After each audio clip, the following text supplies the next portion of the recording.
were aware of the elite meeting in their city.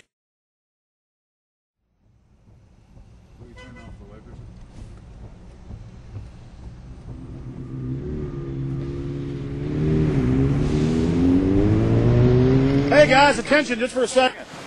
I just need to tell you that a group just met here in Canada and they're trying to get rid of your sovereignty, merging you with the U.S. and Mexico. See, it's not funny, I'm serious. And your news isn't going to tell you about this. This is deadly serious, so I'm just letting you know and I'm telling you about it. As they say, they are the guys that run the world. They make the decisions for we, and we just carry it out. Sir, did you hear about the Bilderberg Group meeting here in town, the 120 most elite people in the world? No. Hey, did you know that the elite's meeting here in town right now? Have you heard about it?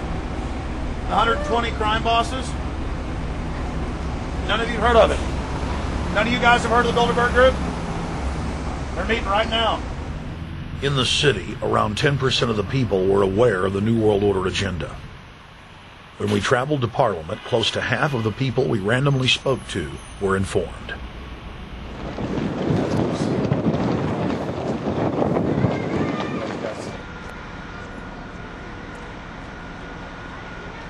Ma'am, what did you say about the American Union? It's going to end up happening. We don't want it, but it's going to happen. Why do you think? Because the Bilderberg Group runs the world. You have the Trilateral Commission that's also part of the Bilderberg, which is the United States, Europe, and Asia. But most of this is public knowledge. Nobody wants to believe that there are conspiracies, that world leaders are already elected before they're voted on. So here we know that Bernard Lord is part of the outer circle. I was surprised to read that Harper addressed the group in 2003 because my understanding was nobody gets into politics without becoming part of the Bilderberg Group. And then you find out afterwards that that is the case, that they have... Well, Bill Clinton went there in 91, George Bush Sr. back in like 85. And Blair, same thing. Who we think that we're electing as leaders have already been pre-picked for us. Whether it's liberal or a conservative, they're already part of the group. They own all the horses in the race. They own the horses, and I understand that, for example, in the United States, it's a one-party system with two factions, though you think it's two different parties. Oh, it is, yeah. So it's like Bill Clinton constantly vacations with the Bushes, and they call him their son, and they actually staged all that in 92, and all that's come out. It's just all staged. They're not going to let trillions of dollars slip through their hands. The good news is people are waking up, though. When you read human history, when you study it, all you see is elites trying to dominate, subterfuge, Machiavellian backstabbing, and somehow in the last 50 years they convinced Westerners that the government's fine, can do no wrong, trust them. How did this happen? It's easy to lead sheep.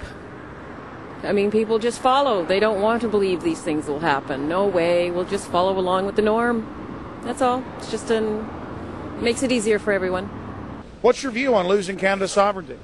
I like this country to stay as it is, and I love the United States to be there.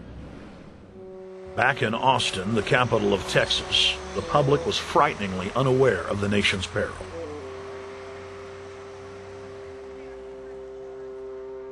Have you heard about the North American Union? Not really, no. I don't watch TV. No, I haven't. Interesting. I was not aware of that. I don't know exactly what you mean, so... I don't think there's going to be a merger of the three nations. No, I have not. No. No, I didn't know this was happening, so... Yes, I have. Oh, you have heard about it? Yes. After that big rally the other day, don't know about it? I don't know about anything. No, I have not. Have you heard of the European Union? I have, yes. Are you aware of the European Union? Oh, yeah, of course. Have you heard about the European Union?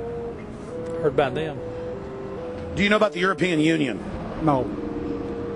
Europe, 15-member group expanding. A what? 15 nations of Europe merging in 2000. Whatever. For over 50 years, the Bilderberg Group constructed the European Union by stealth under the guise of trade deals. Now the elite are using the same secretive program to complete the North American Union. But this time, superstate integration is on the extreme fast track. International agreements like NAFTA, GATT, and APEC were just stepping stones in the formation of the NAU. The North American Union was officially born at Baylor University in Waco, Texas, on March 23, 2005. The leaders of the United States, Mexico, and Canada told the press that they were only meeting to discuss trade. It soon leaked that a secret meeting had been held during the Security and Prosperity Trilateral Summit. The three governments had refused to release the secret agreement to the people.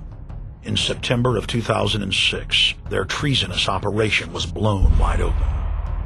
From September 12th to September 14th, in Banff, Canada, hundreds of elected and appointed government leaders from Canada, Mexico, and the United States met in secret.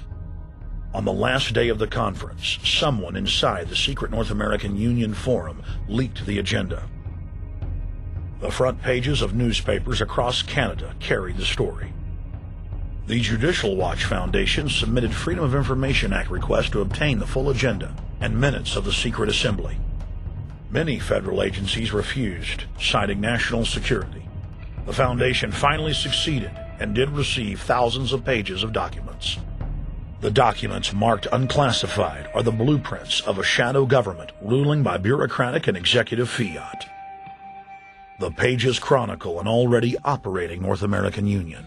Transportation, law enforcement, agriculture, regulation, banking, manufacturing, construction, education, immigration, and even the military are being merged with no input from the people or their elected representatives in Congress and Parliament.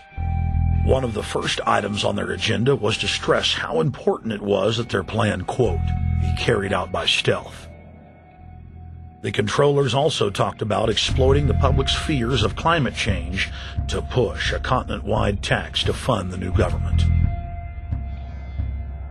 Globalist tool Robert Pastor is incessantly paraded on the world stage as the man behind the North American merger. When he testified before Congress, he pushed the idea of a continental security perimeter that erases national boundaries and merges the security apparatus. The best way to secure the United States today is not at our two borders with Mexico and Canada, but at the borders of North America as a whole. In fact, the North American Command, based in Colorado Springs, Colorado, was clearly running the meeting in Canada.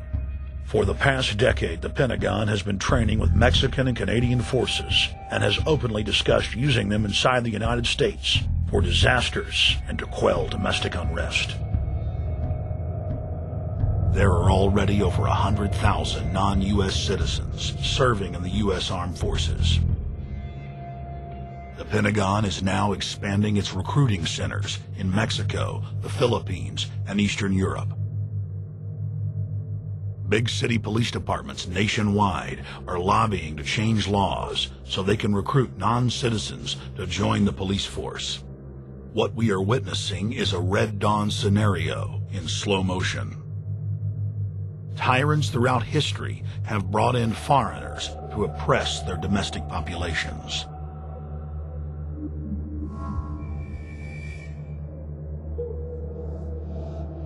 When their coup by stealth was exposed, the three governments went into damage control mode. The Security and Prosperity Partnership quickly staged a show summit that was held in Ottawa, Canada in February of 2007. It is the only way that we can achieve security and prosperity for our people is through this cooperation. We actually occupy one physical space, the North America. We've also had a chance as foreign ministers to talk about how we cooperate in the region and indeed in the world. Protesters who were upset about losing their countries and freedoms were not tolerated. A couple of weeks ago, Al-Qaeda supposed whatsoever. The Security and Prosperity Partnership has been signed without any sort of protest in faith. Globalist publications have been open with their frustration that the population has not bought their latest PR stunt. As integration inside the European and American unions accelerates, the superstates themselves are being merged.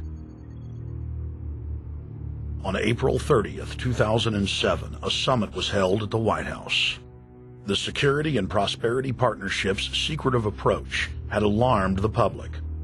So this time, President Bush, German Chancellor Merkel, and EU Commission President Barroso hid their treachery in plain sight. Thank the Chancellor and Josie very much